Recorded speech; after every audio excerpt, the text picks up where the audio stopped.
नमस्कार, स्वागत है आपका गांव किसान में। आपके साथ मैं हूं अंजू सिंह। गांव किसान आपका अपना कार्यक्रम है जहां हम आपको खेती किसानी से संबंधित नई जानकारियां देते हैं। हम बात करते हैं खेती किसानी की, पशुपालन की और साथ ही दिखाते हैं आपको कामयाब किसान की कहानी भी। तो चलिए शुरुआत करते हैं आज के गाँव किसान की और जानते हैं कि आज आपके लिए हम क्या खास लेकर आए हैं। गांव किसान में सबसे पहले बात करते हैं खेती किसानी की। धान की फसल के बाद हमारे किसानों ने रबी की फसलों की तैयारी शुरू कर दी होगी और ख़ास तौर पर रबी की फसलों में अगर हम बात करें गेहूं की, तो उसकी बुआई की तैयारी में हमारे किसान इस वक्त व्यस्त होंगे। लेकिन अगर आप चाहते हैं कि आप अच्छी फसल प्राप्त करें और आपकी फसल में किसी तरह की बीमारी ना हो, ऐसे में बीज शोधन बहुत ज़रूरी है। तो कैसे करें गेहूँ का बीज शोधन, आइए जानते हैं।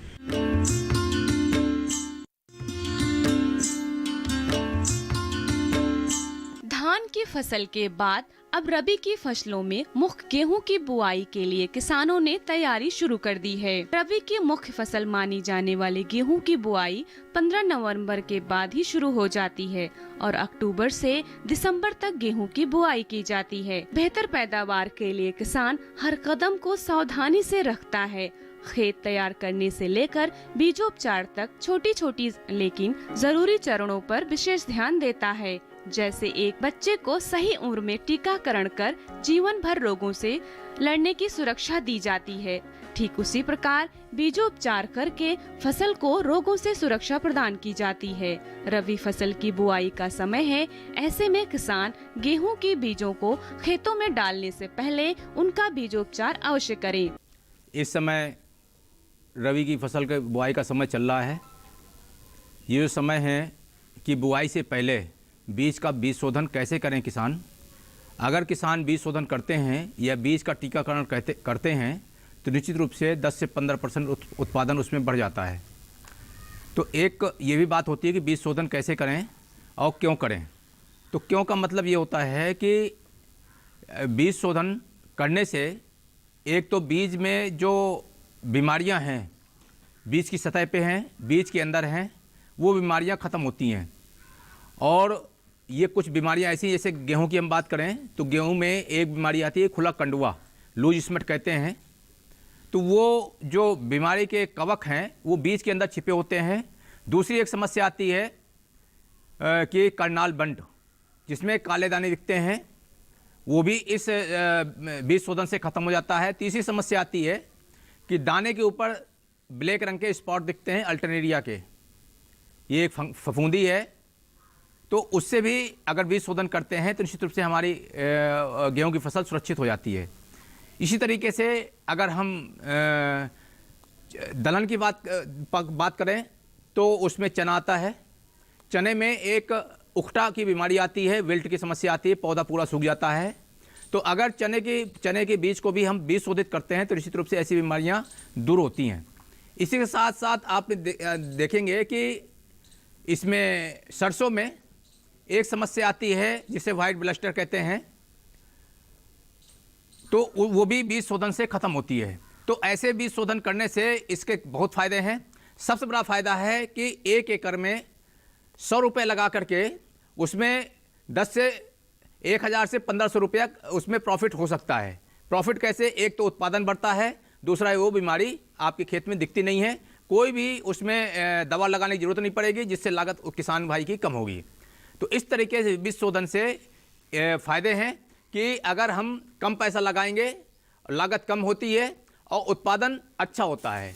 दूसरी भाषा में होता है कि ये बीज शोधन कैसे करें किसान भाई। बहुत ही सरल तरीका है कि आप किसी टीन के बर्तन में रख सकते हैं, ये घड़ा भी लग सकते हैं जो एक संकेत है। इसी के सही तरह आप पल्ली का भी प्रयोग कर सकते हैं। उसमें बीज को डालते हैं तौल करके, और तौल के डालने के बाद उसमें 1 किलोग्राम यदि बीज है तो उसमें 2 से 2.5 ग्राम दवा, 2.5 ग्राम दवा आपको उसमें लगानी है। जैसे ये दवा है, इसमें कार्बेंडाजिम, मैनकोजेब दोनों दवाइयाँ मिली हुई हैं। तो ये दवा ऐसी है, अगर ये नहीं है तो आपको वावस्टिन ले सकते हैं, कार्बेंडाजिम ले सकते हैं, थायरम ले सकते हैं। तो ये जो दवा है 1 किलोग्राम में 2 से 2.5 ग्राम पड़ती है और उसको लेकर के आप इसमें मिलाइए। लेकिन एक बात और कहना है मुझे सभी किसान भाइयों से, कभी भी दवा लगाते समय पानी के छींटे का प्रयोग मत करिए। क्योंकि इस दवा में ऐसी चीज़ें रहती हैं कि नमी के संपर्क में आने से वो दवा अपने आप चिपक जाती है। क्योंकि उसमें क्या होता है कि अगर पानी का छींटा लगाएंगे, इसको घोल करके लगाएंगे, तो आपको बुआई तुरंत करनी पड़ती है। और मेरा इस कहना है कि बीज के अंदर बीमारी लगी हुई है। अगर जो है ऐसे बीज को, रोग ग्रसित बीज को किसान दवा भी लगा करके खेत में डाल देता है, तो उसको मौका नहीं मिलता है उस फफूंदीनाशी को अंदर जो रोग पड़ा हुआ है उसको नष्ट करने का। इसलिए बहुत ज़रूरी है कि आप 24 से 48 घंटे पहले सूखा बीज में मिला करके दवा लगा दें, जिससे उसे मौका मिल जाता है उसके अंदर जो फफूंदी है उसको मारने का। उसके बाद आप खेत में बुआई करने के लिए प्रयोग करेंगे तो निश्चित रूप से एक तो जमाव अच्छा होता है, जमाव अच्छा होगा, अंकुरण अच्छा होगा, तो जो सीमित मात्रा में जो पौधे होते हैं पर्याप्त मात्रा में, वो पौधे पर्याप्त मात्रा में मिलते हैं। दूसरी बात यह है कि जिस समय बीज को खेत में डालते हैं तो उस समय जमीन के अंदर बहुत से बीजाणु होते हैं, वो अंकुरण बीज को अपने भोजन बनाने की कोशिश करते हैं, उसको सड़ाने की कोशिश करते हैं।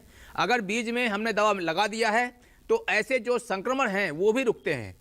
और इसके साथ साथ जब पौधा आपका बड़ा होता है और जब बड़ा होने के बाद बहुत से ऐसे संक्रमित बीमारियां होती हैं जो बीज के द्वारा पूरे पौधे में रोग बीमारियां पैदा करती हैं, तो ऐसे संक्रमण को बीज में ही उनको बीज शोधन करके उनको नष्ट किया जा सकता है, जिससे जो है खड़ी फसल में वो बीमारी नहीं आएगी। और बीमारी नहीं आएगी तो उसको जो है दवा डालना नहीं पड़ेगा, उसकी लागत कम होगी। तो ये भी है कि जो 2022 तक हम उत्पादन को डबल कर दें, किसान की आय को बढ़ा दें, तो किसान की आय तभी बढ़ेगी जब हम जो है उसकी लागत को गलत तरीके से जो बढ़ती जा रही है उसको कम करें और लागत को हम लागत को कम करके उत्पादन को, उसके नेट प्रॉफिट को, उसको हम बढ़ाएं। बुआई से पहले बीज शोधन कैसे करें कि फसल को रोगों से बचाया जा सके। विशेषज्ञ बताते हैं कि बीज शोधन करने से फसल के उत्पादन में 10 से 15% तक की बढ़ोतरी होती है। बीज शोधन करने से बीज की सतह और बीज के अंदर की बीमारियों के कारकों पर नियंत्रण किया जा सकता है। किसान कम खर्च में और छोटे स्तर पर बीज शोधन करके बड़ा लाभ ले सकते हैं। किसान इस बात का खास तौर पर ध्यान रखें कि बीज शोधन करते समय पानी का इस्तेमाल बिल्कुल ना करें, बल्कि दवा में बीजों को 3 से 4 दिन तक पड़ा रहने दें। जो भी आप बीज के लिए दाना प्रयोग कर रहे हैं, वो बीज होना चाहिए, दाना नहीं होना चाहिए। बीज के गुण होते हैं, वो एक तो रोग ग्रसित बीज नहीं होना चाहिए, उसमें कर्नाल बेंटेज यानी कि उसमें जो बीज हो उसके दानों में, किसी भी दाने में काले रंग के धब्बे नहीं होने चाहिए। दूसरी बात, वो कटा फटा नहीं होना चाहिए। तीसरा ये है कि उसमें कोई भी कीट का आक्रमण नहीं होना चाहिए। अगर सुंडी की अवस्था में ये समस्या आती हैं तो ऐसे बीज को हम बुआई के लिए प्रयोग ना करें। अगर प्रयोग करते हैं तो बाई चांस कोई भी कहीं कोई फॉल्ट होती है तो बीमारी का जड़ वहाँ खेतों में समस्या आती है। जैसे हम कर्नाल बंट की बात करें कि अगर एक भी रोग ग्रसित बीज खेत में चला गया तो 4 साल तक वो कर्नाल बंट आपके खेत में संकेत देता रहेगा कि उसमें कर्नाल बंट का आक्रमण हो सकता है। इसलिए यह है कि अगर बहुत सी बीमारियां ऐसी हैं जो बीज के सहारे से विदेश से आई हमारे खेत तक पहुंची, तो उसके लिए है कि अगर बीज का माध्यम कोई बनता है बीमारी के लिए तो आपकी फसल को निश्चित रूप से प्रभावित करता है। इसलिए बीज को बीज की तरीके से प्रयोग करें और बीज ऐसा हो जो रोग ग्रसित ना हो। इसी के साथ ही यहाँ वक्त हुआ एक छोटी सी ब्रेक का। ब्रेक के बाद जब वापस आएंगे तो बात करेंगे हमारा पशुधन की। कहीं मत जाएगा, देखते रहें गांव किसान।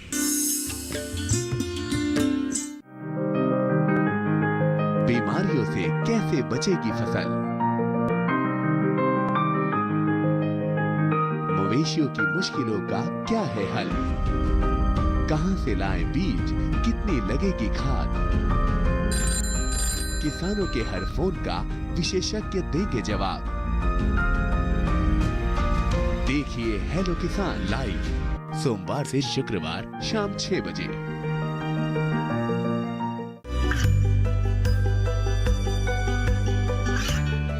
गांवों और पिछड़े क्षेत्रों में सरकारी योजनाओं की जानकारी पहुंचा। देश में कौशल और क्षमता विकास कर ग्रामीणों को सामाजिक बदलाव और विकास से जोड़ने की दूरदर्शन किसान की पहल चौपाल चर्चा देखें सोमवार से शुक्रवार सुबह 9 बजे। ब्रेक के बाद एक बार फिर आपका स्वागत है। आप देख रहे हैं गांव किसान और अब बात हमारा पशुधन की। हमारा पशुधन में हम आप तक पशुपालन से संबंधित नई जानकारियां पहुंचाते हैं ताकि पशुपालन आपके लिए लाभकारी साबित हो। इसी सिलसिले में आज हम बात करेंगे ऊंट पालन की। जी हां, ऊंट का जिक्र आते ही राजस्थान की तस्वीर आंखों के सामने आ जाती है और इसे रेगिस्तान का जहाज भी कहा जाता है। आपको ये भी बता दें कि ऊंट के दूध की मांग भी काफ़ी ज़्यादा बढ़ गई है क्योंकि स्वास्थ्य के लिए काफ़ी लाभकारी माना जाता है। तो अगर आप भी ऊंट पालन करना चाहते हैं तो आइए देखते हैं रिपोर्ट।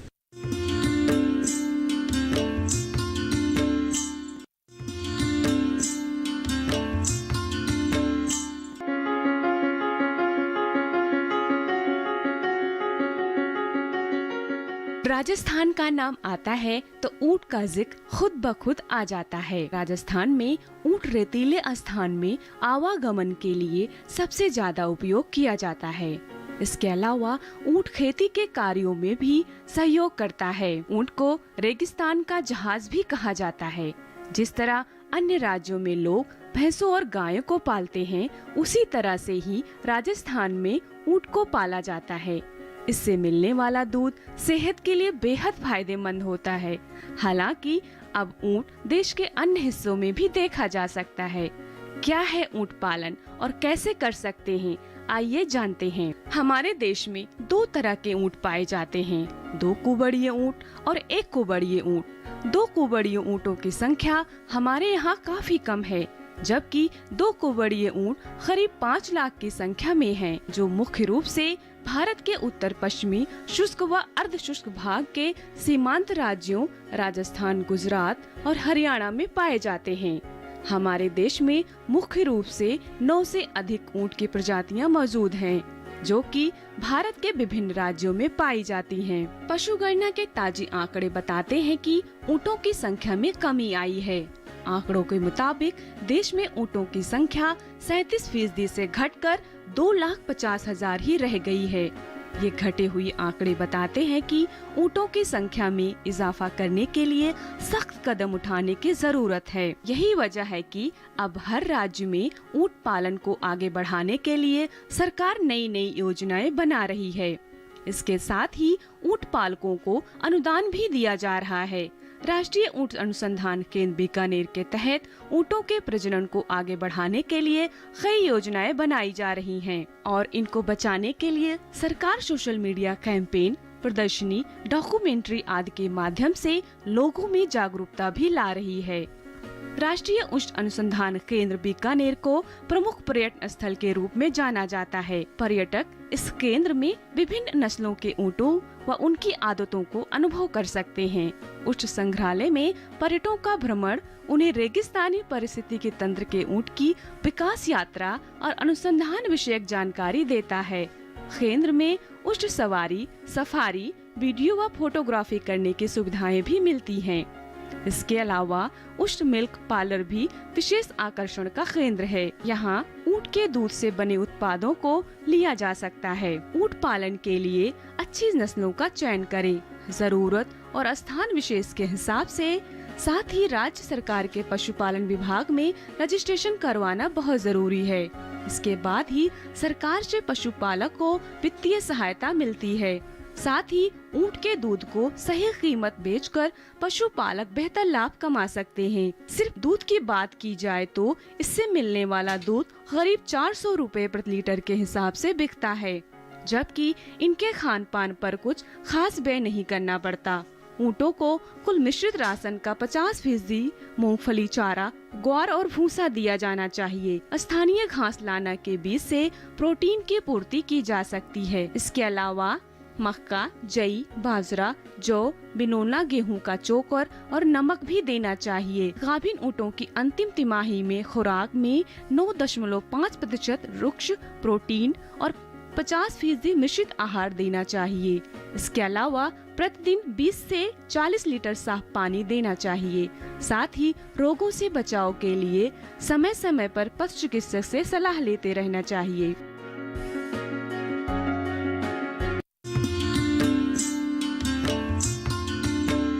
तो ये थी ऊंट पालन पर हमारी खास रिपोर्ट। इसी के साथ ही अब नजर डाल लेते हैं इस माह के पशुपालक कैलेंडर पर।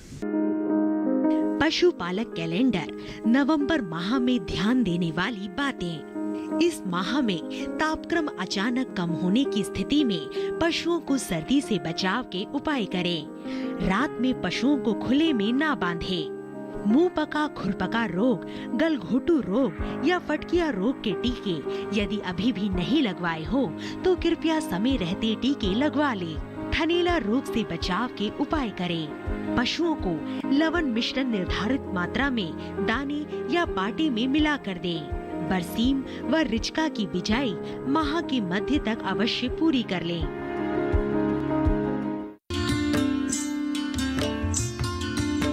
यहाँ रुकेंगे एक छोटे से ब्रेक ले। ब्रेक के बाद जब वापस आएंगे तो बात करेंगे कामयाब किसान की कहानी की। कहीं मत जाइएगा, देखते रहें गांव किसान।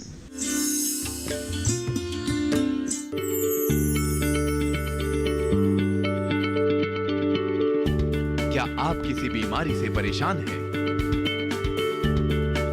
चाहते हैं डॉक्टर की सलाह? तो हम हैं आपके साथ। बताएंगे आपको जीने की राह।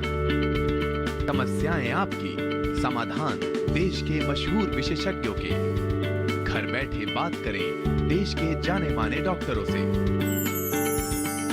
हमारे लाइव प्रोग्राम स्वस्थ किसान में हर शनिवार शाम 6 बजे से 7 बजे तक। बादलों की लुका छिपी, बारिश का हाल, बर्फ की चादर, बदलता रुख हवाओं का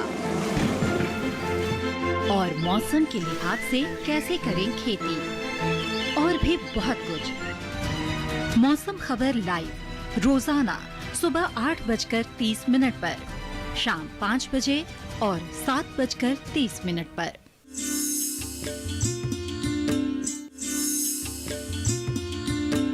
ब्रेक के बाद एक बार फिर आपका स्वागत है। आप देख रहे हैं गांव किसान और अब बात करते हैं कामयाब किसान की दास्तां की। कामयाब किसान की दास्तां में आज हम आपकी मुलाकात करवाने वाले हैं प्रगतिशील किसान अजय सिंह से, जिन्होंने जैविक खेती को अपनाया।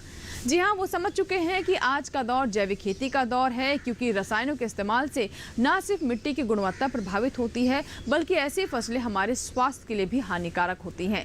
इसीलिए अजय सिंह ने जैविक खेती की राह अपनाई और कामयाबी हासिल की। तो आइए देखते हैं उनकी कामयाबी की ये कहानी।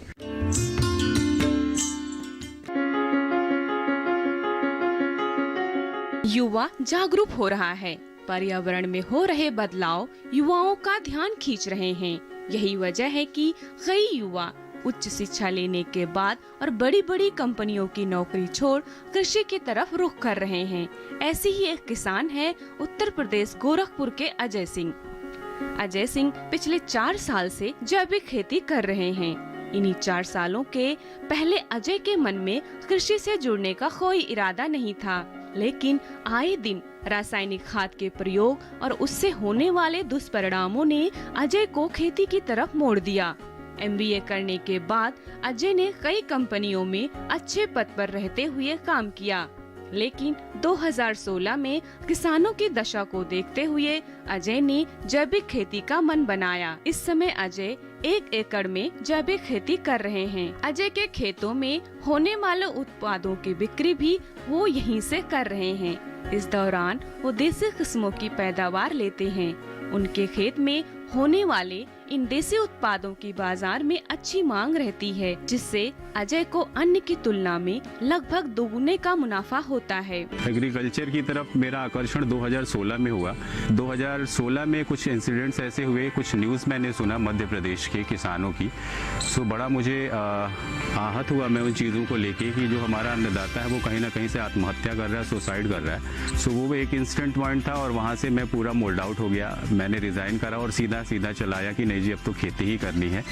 और खेती के प्रारूप में भी मैंने जैविक खेती से स्टार्टअप करा। वेस्ट डिकम्पोजर का कंपोनेंट मिला, सो वेस्ट डिकम्पोजर के यूज़ से मैं गोबर को ट्रीट करता हूँ और ज़्यादातर तो कंपोज के रूप में देता हूँ।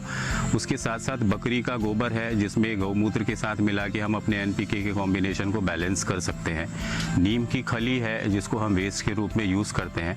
बाकी मेरे घर का जो कूड़ा है या आपके घर का जो कूड़ा निकलता है उसको भी डिकम्पोज करते हैं और वो कहीं ना कहीं से हमारे जैविक खाद के रूप में इस्तेमाल हो रहा है। जैविक खेती का कोई मूल मंत्र तो नहीं है, ये सारी हमारी जो ऋषि मुनियों की परंपरा है उसी से जुड़ी हुई। जैविक खेती का सिर्फ आधार ये है कि वो खेती जो जीवों द्वारा या जीवों पर आधारित हो। सो कहीं ना कहीं से वो हम सारी चीज़ें जैसे हमारा गौमूत्र है, हमारा गोबर है, हमारे घर के या हमारे अपने आसपास पड़ोस में जो वेस्ट निकल रहा है, इन सारी चीज़ों को मैंने देखा समझा और उनके बिहाफ पे खेती करी और वास्तव में इसी का भविष्य है आने वाले समय में। जैविक खेती के लिए अजय इसमें इस्तेमाल होने वाली खाद और कीटनाशक को खुद ही तैयार करते हैं। डिकम्पोजर और नीम की खली को मिलाकर कीटनाशक, गौमूत्र और गोबर को मिलाकर खाद बनाते हैं। इसके अलावा अजय ने 5 पत्ती काढ़ा, छाछ से छाछ रस और गोबर मूत्र, बेसन, मिट्टी और गुड़ मिलाकर पंचगव्य बनाया है। ये तमाम जैविक खाद फसल के विकास में सही भूमिका तो निभाते ही हैं, साथ ही कीटों के प्रभाव को भी कम करते हैं। चुनौतियां और चैलेंजेस तो बहुत हैं। एक तो हम इजीली इसको मोल्ड आउट नहीं कर सकते क्योंकि जो भी बड़ा आदमी है पैसे हमें उसी से मिलने हैं। 10 रुपए किलो का टमाटर यदि मैं 20 रुपए में बेचना चाहूँगा तो नॉर्मल मार्केट में मुश्किल है।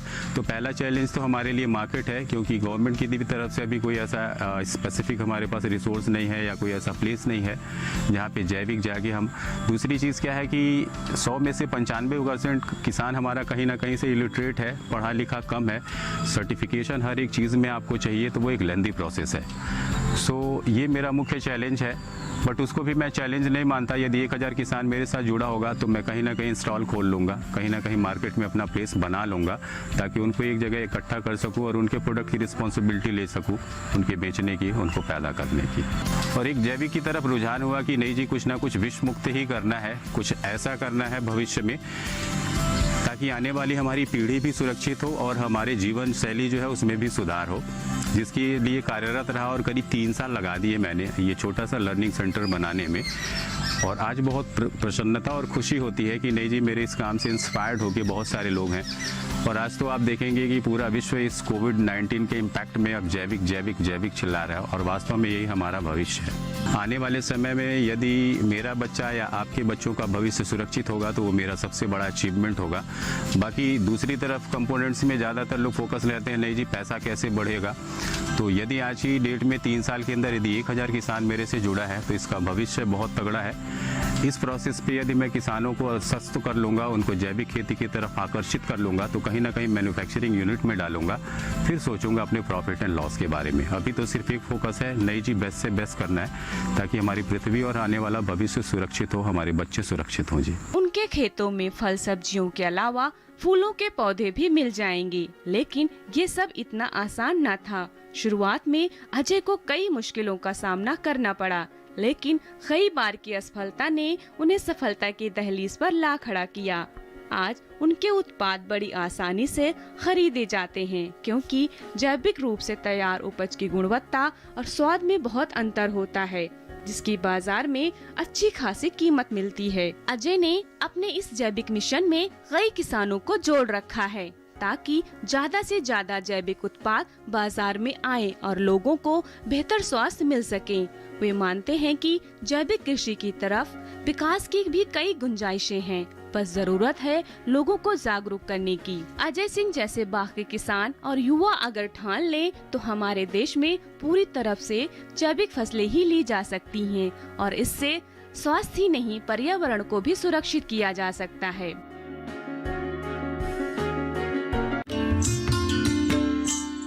तो ये थी अजय सिंह की कामयाबी की कहानी। उम्मीद करते हैं कि उनकी कामयाबी की कहानी देखकर आपने भी जरूर कुछ न कुछ सीख ली होगी। इसी के साथ ही आज के गांव किसान में फिलहाल इतना ही। नए अंक में नई जानकारियों के साथ गांव किसान में फिर होगी आपसे मुलाकात, लेकिन तब तक के लिए आप बने रहें दूरदर्शन किसान के साथ। नमस्कार।